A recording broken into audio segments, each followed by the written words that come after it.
প্রশাসনকে বলে দেবেন আমার ভাইয়ের রক্ত যদি আর একবার ঝরে তাহলে কিন্তু ওই সংসদের দিকে আমি রক্তচক্ষু নিয়ে তাকাবো। মাননীয় প্রধানমন্ত্রী, আপনার ছবি ব্যবহারকারী, আপনার নাম ভাঙানো ছাত্র সংগঠন যদি আমাদের উপরে বারবার এরকম বাধা দেওয়ার চেষ্টা করে তাহলে কিন্তু ফলাফল ভালো হবে না। সেই ছাত্র সংগঠন বা যারা আমাদের এইখানে আসার কথা, যারা আমাদের অধিকার নিয়ে কথা বলার কথা, যারা আমাদের পাশে দাঁড়ানোর কথা, তারা কিন্তু আমাদের পাশে দাঁড়ায়নি। বরঞ্চ আমার ভাইকে মারার জন্য, আমার বোনের উপর হামলা করার জন্য তারা বাইরে থেকে বাস এবং ট্রাক বোঝাই করে টোকাই ভাড়া করে নিয়ে এসেছিল। সংগ্রামী বন্ধুগণ, বাংলাদেশ রাষ্ট্র আমাদের সেই আবেগ নিয়ে ফুটবলের মতো খেলছে। একবার লাঠি দিয়ে সংসদ থেকে হাইকোর্ট, আবার হাইকোর্ট থেকে সংসদ, এভাবে আমাদের আবেগ, আমাদের আকাঙ্ক্ষাকে ভেঙে দেওয়া হচ্ছে। রবি ঠাকুর বলেছেন মানুষের উপর বিশ্বাস হারানো পাপ।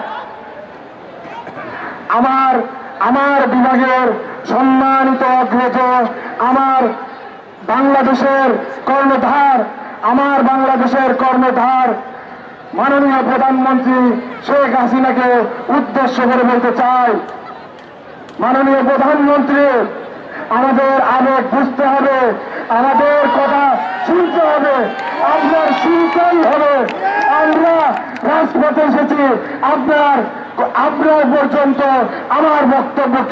আমাদের বক্তব্যকে পৌঁছে দেওয়ার জন্য। যদি সংসদে আইন পাস করা না হয় তার আগে আমরা রাজপথ ছাড়ছি না।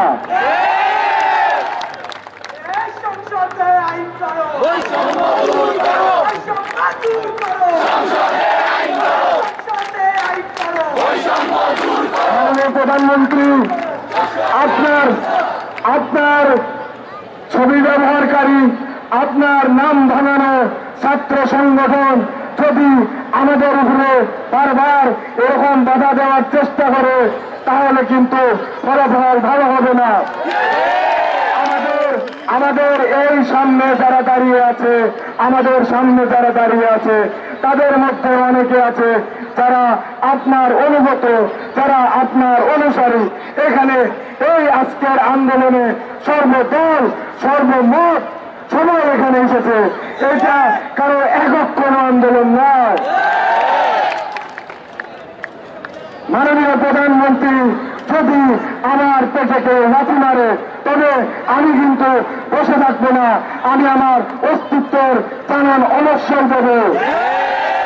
মাননীয় প্রধানমন্ত্রী, আমাদের দাবি কিন্তু এখন এক দফায়, অত জটিলতা নেই। আমরা শর্ত দিয়েছি 5%কে ডেডলাইন রেখে আপনি সংসদে আইন পাস করবেন। আপনি জানেন সংসদে নারী আসন আছে 50টি সংরক্ষিত নারী আসন, সেটার জন্য কিন্তু আপনার আইন করতে হয়েছে। সেই রকম স্থায়ী আইন আপনি করে দেবেন, তারপর আমরা মাঠ ছাড়বো। তার আগে কিন্তু আমরা মাঠ ছেড়ে দেব না। মাননীয় প্রধানমন্ত্রী, আপনি আপনার অনুগত যে ছাত্র বাহিনী, আপনার অনুগত যারা আছে তাদেরকে সেইভাবে বলে দেবেন আমাদেরকে যেন বাধা দেওয়া না হয়। আমাদের প্রশাসনকে বলে দেবেন আমার ভাইয়ের রক্ত যদি আর একবার ঝরে তাহলে কিন্তু ওই সংসদের দিকে আমি রক্তচক্ষু নিয়ে তাকাবো।